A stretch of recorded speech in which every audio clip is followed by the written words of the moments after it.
Okay, so let's dive into the 12th chapter of the book of John today. Yeah, this one, it really drops us right into those incredibly tense final days, doesn't it? Leading up to everything. It really does.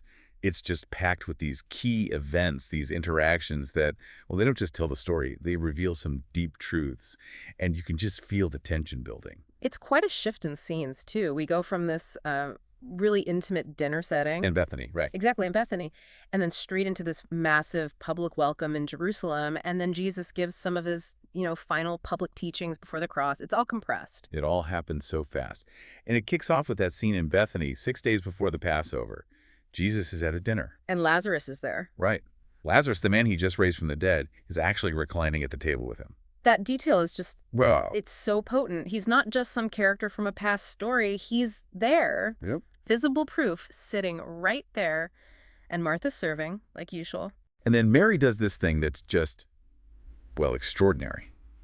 Really striking. She takes this perfume, pure nard, And the text specifies a whole pint of it. which was incredibly expensive. Like, think a year's wages expensive. A huge amount. And she pours it all on Jesus' feet and then wipes his feet with her hair.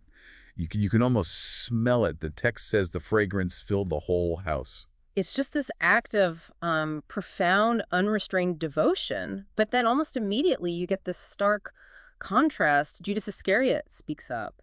Yeah, he objects, asks why wasn't it sold, for the poor. Could have fetched a huge sum. Sounds almost noble on the surface, doesn't it?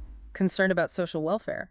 But this is where the text does something crucial. It doesn't leave you guessing about Judas's motives. No, it cuts right through. It explicitly tells us he didn't actually care about the poor. It says he was a thief. A thief who used to steal from the money bag he was in charge of. It's this just shocking glimpse into his character right there. Wow, that detail just kind of hangs there, doesn't it? Mm. And Jesus' response, it's quite protective of Mary. Very. He says, leave her alone. She saved it for my burial day. And then that really powerful line, You will always have the poor among you, but you will not always have me. which isn't dismissing the poor, is it? Not at all. It's highlighting the unique, unrepeatable nature of this moment. This specific time with him tied directly to his impending death.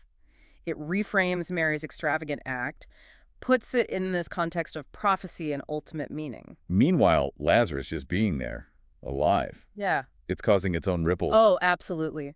The text says a large crowd of Jews came out to Bethany. And interestingly, not just for Jesus. But specifically to see Lazarus, too. Yes, specifically to see the man who'd been raised, which raises that question about impact, right? What's the consequence of such a public miracle? And the text tells us, many Jews were turning to Jesus because of Lazarus. They started believing. His resurrection was this visible, undeniable sign. It was compelling belief. But that, of course, didn't go unnoticed by the authorities. No, seeing how many people were believing because of Lazarus, well, the chief priests started plotting again. And not just against Jesus this time. That's the chilling part. They made plans to kill Lazarus as well. Just because he was living proof. Exactly. He became a threat simply by being alive, by being evidence of Jesus's power.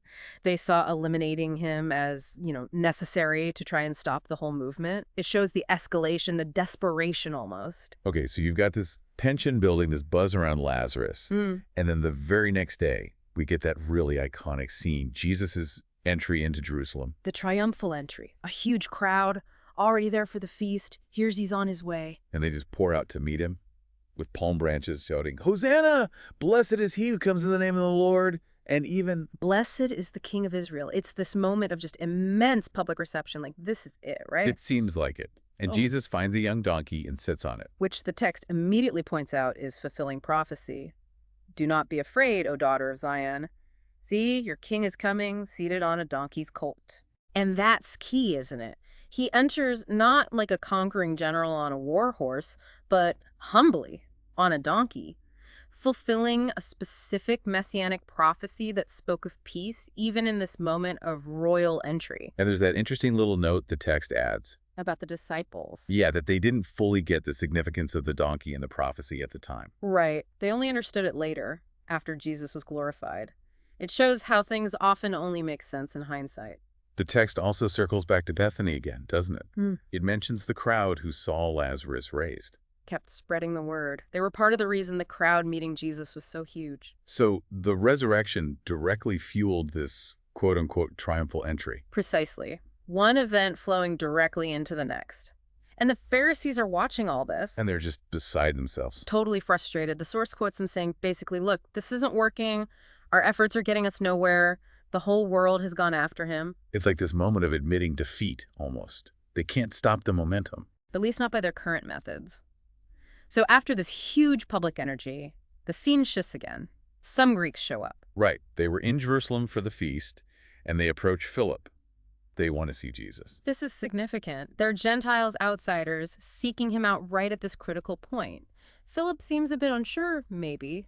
He goes to Andrew first. And then the two of them go tell Jesus. And Jesus' response to this request, seemingly from the wider world, it's incredibly significant.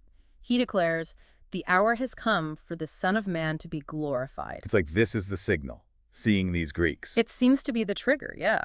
Wow. Representatives from the Gentile world arriving signals that the time for his ultimate purpose, his death, his resurrection, his glorification, is finally here. And he immediately goes into that analogy, the kernel of wheat. That powerful image, a seed has to fall to the ground and die. To produce many seeds. Otherwise, it just stays a single seed. It's this profound truth about sacrifice leading to fruitfulness. And he connects it directly to life itself. Saying, the man who loves his life will lose it, while the one who hates his life in this world will keep it for eternal life. That's a challenging idea, counterintuitive. Very much so. And it flows right into a call to discipleship. Whoever serves me must follow me, and where I am, my servant will also be. And the Father will honor that servant. So service means following him, even down this path of the seed dying, this path of sacrifice. But that path leads to life, eternal life, and honor from God. It connects service, sacrifice, and reward. But then, right after these sort of weighty, almost cosmic declarations, we get this incredibly raw moment. So human, he admits his inner turmoil. Now my heart is troubled. And what shall I say? Father, save me from this hour. He actually voices that thought, that natural human desire to avoid the suffering ahead. But he doesn't stay there, does he? No, he immediately rejects it. With this powerful resolve, he says, no, it was for this very reason I came to this hour.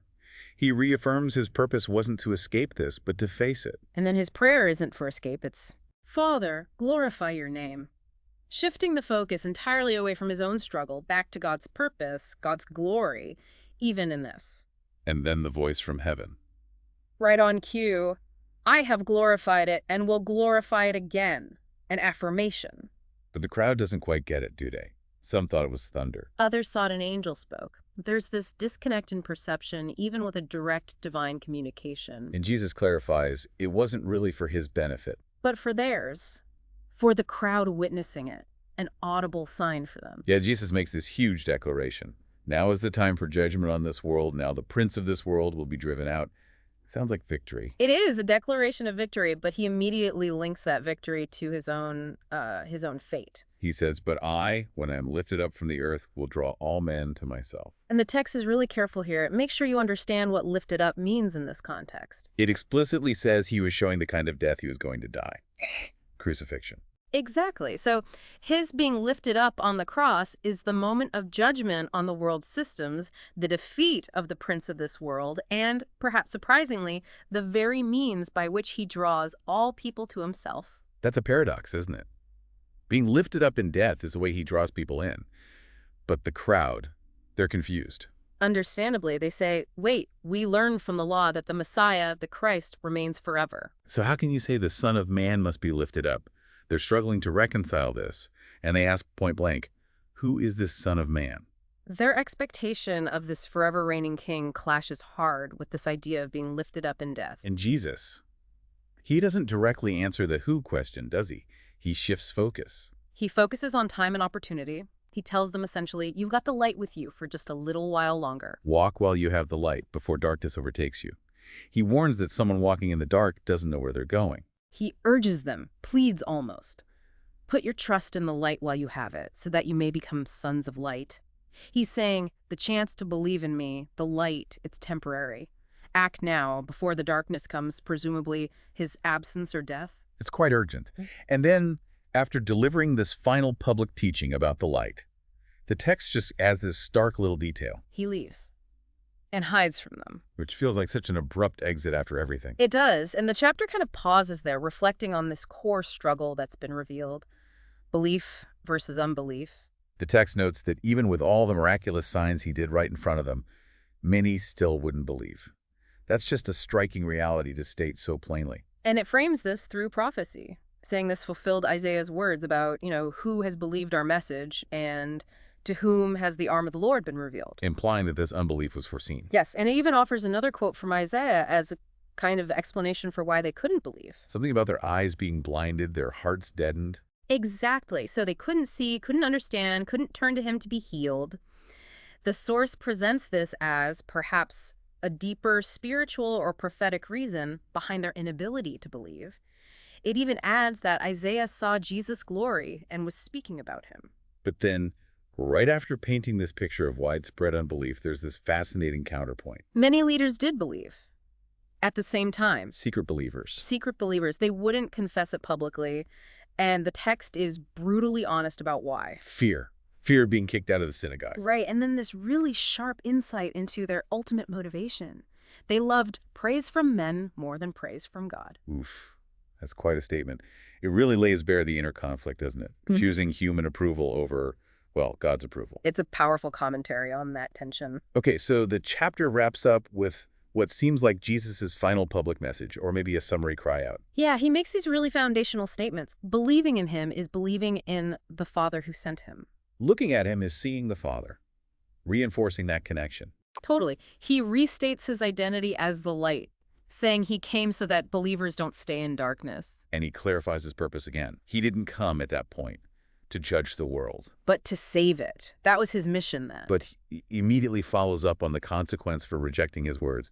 He says, for the person who hears but doesn't keep them, there is a judge. Not him, not then. But the very word he spoke, that will condemn them on the last day. So his words carry immense weight and have future consequences if rejected. Yeah, he grounds it all once more in his source. His words aren't just his own ideas. No, they are exactly what the Father commanded him to say and how to say it. Complete obedience. And he concludes by saying he knows the Father's command leads to eternal life. So listening to him, following his words, that's the path to life, given directly by God. It's a powerful closing statement. Wow.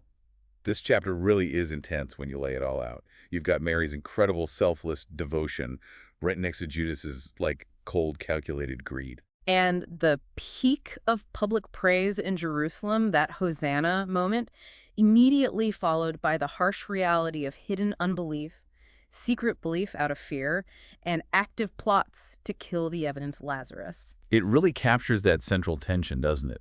Jesus is moving towards his glorification, which he defines as being lifted up in death. And you see this whole spectrum of human responses playing out: adoration, genuine belief, but also fear, outright rejection, political maneuvering, deep-seated opposition. It really makes you think about all the different forces pulling at people. Mary's pure devotion versus Judas's love of money, the chief priests fearing for their power structure. Those leaders who believed but valued human praise more than God's praise. Even the crowds maybe wanting a political king or just another miracle. Yeah. So maybe a final thought for you, the listener, to chew on. When faced with something truly transformative, like Jesus in this moment, what are all the different motivations that drive our choices? This chapter just puts them all on display, doesn't it?